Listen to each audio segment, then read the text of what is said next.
And Injustice 2, it felt like you were at work trying to organize some things and like deleting gear and trading it or doing all this other shit. Like, dude, you felt like you were at work. Like you had an Excel sheet in front of you and you're just like picking and choosing what to do and like how to organize your shit. I'm like, dude, get the fuck out of here with that shit. Like, oh my god. Ronimus in my chat asked, what is your favorite Mortal Kombat game? That's hard. I say because it has a special place, it's definitely going to be X, even if it's scuffed as hell. Fuck you. But that, yeah, that game is like crazy fun for me. If you weren't a keep-away character, you weren't winning. Yeah. If you weren't a keep-away character, if you weren't like Batman, you weren't winning. Yeah. Which is why by the end of the game, the top 8s were Atom, which Superman. The only reason Atom, made it as far as he did is because he could shrink himself small enough to the point where he didn't have to worry about. Yeah, the hitbox is just like you don't have to worry about any of that shit.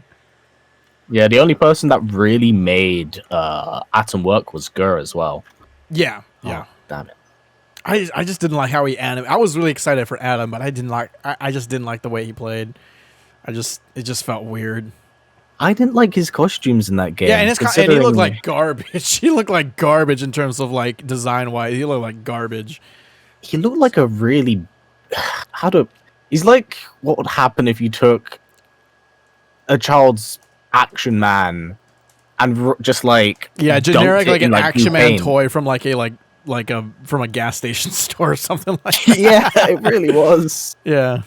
It was horrendous. I did not enjoy his designs, considering like the gear of how like a lot of the characters looked in that game. Yeah, he by far like probably had the worst. I would probably I don't know if I would say Adam was the worst in terms of gear, but maybe I don't know because like.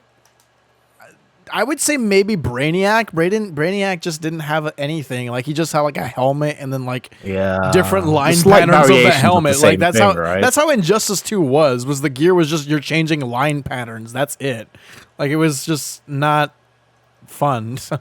I mean MK11 has a little bit of that problem where there's like not a diverse enough a customization selection. But I think it's a lot better than Injustice 2. A lot, like 100% better.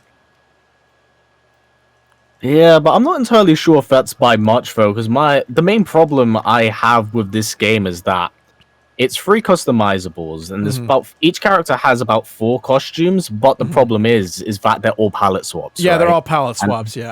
And the rest of the costumes and stuff are like all They're all I don't mind palette swaps. I just don't want them to be like separate costumes. Like I wish they were like literally like shaders, how they were in Injustice 2. That I will give Injustice 2. Injustice 2 having shaders is like awesome. Yeah. The thing is like there's a lot of stuff I do enjoy about this game, but like the customization aspect to me was definitely a lot weaker because at least with Injustice 2 and that there was the different stats and stuff, of course, the colors, and there was always like a bunch of different gear on each character, right? So kind of like, it felt like you were like, it felt like you were at work. And Injustice 2, it felt like you were at work trying to organize some things and like deleting gear and trading it or doing all this other shit. Like, dude, you felt like you were at work, like you had an Excel sheet in front of you, and you're just like picking and choosing what to do and like how to organize your shit. I'm like, dude, get the fuck out of here with that shit. Like, oh my god. The stats thing is like it goes one of 2 ways, right? Because you either got to re-roll it or you keep doing it, and it got to the point where like it got really obnoxious, right? Like, oh, I have this piece of gear, but it's not quite as good as blah blah blah, and it was a mixed bag, I'd say. It was a mixed bag. I mean, I will say MK11 I had a lot more like because MK11, I think you have a bigger chance of your characters looking like classic, like the way they actually look like the way you actually recognize them to be. I feel like MK11, there's a chance that actually happens more so in Injustice 2. Like you can't make Superman in Injustice 2 look like how he does in the comics. All you get is like head bracers and whatever the fuck. The head bracers or like whatever the fuck. Batman, you can't make him look like how he was in the 1970s. Joker, you can't give him a classic haircut. And you can't get rid of the fucking I don't know. There was something you couldn't get rid of. You couldn't put a hood on. You couldn't put a hood on Captain Cold. You couldn't put the hood up. It was always down. So many things. But like with MK11, I can make classic Liu Kang. I can make classic Raiden. I can have Lambert Raiden. Like that's like one of the things I've been begging for a long time. I can make Lambert Raiden. I can make Deception Liu Kang. I can make Fire God Liu Kang. Fujin, I can make a little bit like classic. It's not always there, but Fujin already looks good, so you don't really need much. Aaron, well, not maybe an Aaron Black, but Scarlet, I can make her look like MK2, MK3, and then maybe an original nice design. Like, you know, there's a lot of things in Injustice and in MK11 that I feel is more available to me than I ever felt in Injustice 2.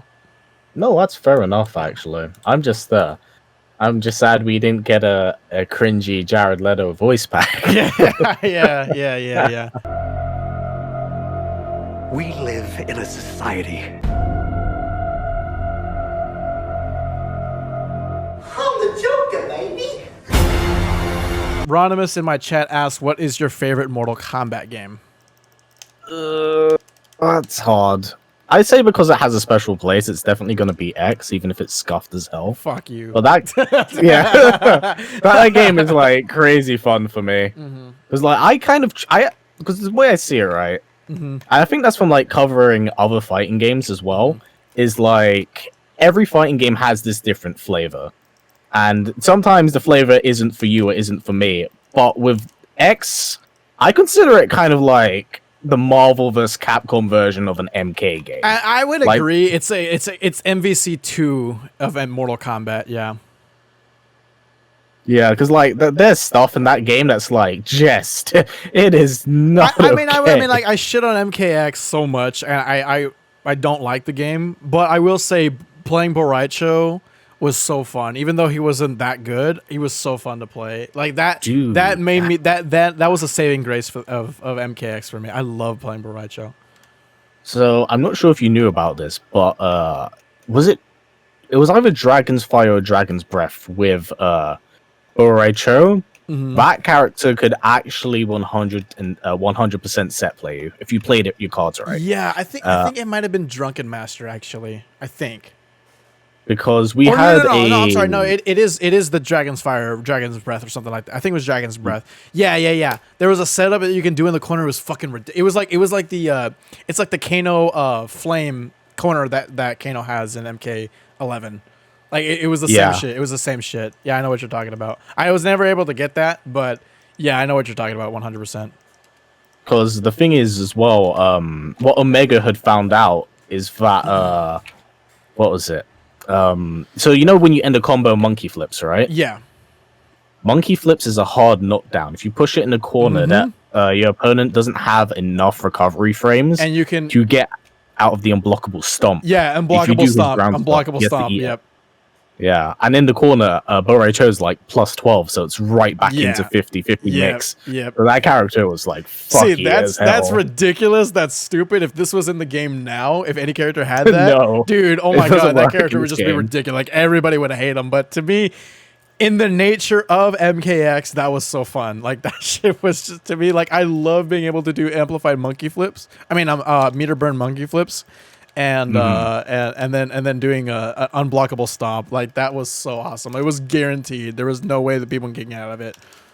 The thing is, like, as weird as this is gonna sound, I really enjoy Broken Balance, where everyone has like some of this most scuffed shit. Just everyone has it. It kind of balances out everyone because everyone has this disgusting tech.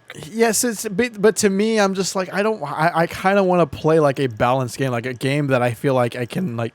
That's just isn't ridiculous and bombastic. Like I don't know, like MVC2 is fun, but like just this shit wouldn't survive. This shit wouldn't fly. Like, see, people want this shit, but like, if it was in the game, they would be crying. Like, they would be crying to their mommies and shit like that. So, like, I feel like if this was if that was in the game, or if we had that shit, I don't think people would like really want it that much. I mean, at the same time, people were sticking around in MKX. Like, I feel like if the game actually was really balanced, like if it was really, really balanced, like if they really fixed the game and if they did everything they could, like the best version of the game that they could have made with like with like one more patch, I feel like people would have stuck around for MKX. Like I feel like if we got another combat pack, like a combat pack 3, I feel like people would have still stuck around. Because look, the competitive scene around MKX was dying down a little bit during the end of its life, but it had enough. It had enough life, I would say. Yeah, no, the thing is, I think MKX is always gonna end up being like one of those cult favorite games by the community. Yeah, it has a cult following. I think it's gonna end up in the same way as MVC2. Yeah. It already is kind of. I would say it's already there.